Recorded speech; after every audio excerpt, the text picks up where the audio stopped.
Hi everybody, this is Wendy at The Broken Needle, and today is part 7 of our series on quilting with rulers. If you've missed any of the other videos, you can check them out here on our YouTube channel. Also, stick around till the end of the video because we are going to announce the winner of the drawing from last week. Don't forget to like and subscribe to our channel so that you can keep up with us in the future. Today we're going to play with Spin-E-Fex number 4. First, I need to take the handy key out and put the template around the ruler foot. Notice I've already pulled up the bobbin thread.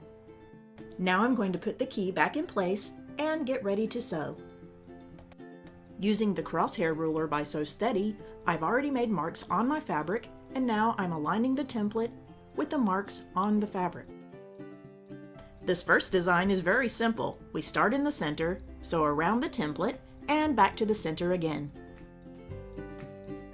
Now we'll rotate the template, making sure to align the marks on the template with the marks on the fabric, starting in the center, traveling around, and back to the center once again.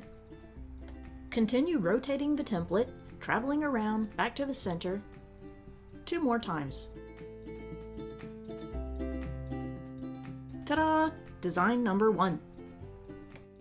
In this design, we're going to start at the opposite side of the template, starting in the center again, traveling around the template and back to the center again. Rotate, travel around, rotate, travel around, rotate, travel around. Ta-da! Design number 2. Now we're going to make a quick and easy flower. First we start with a simple circle.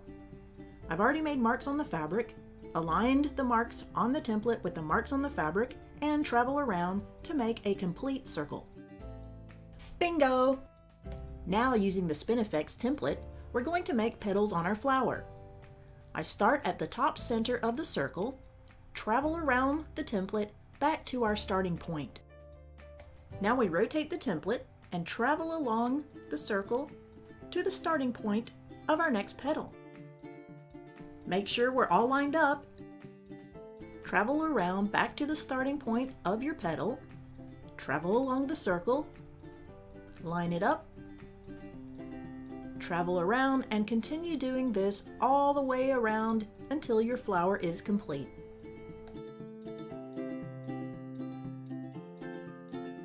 Ta-da! Design number 3.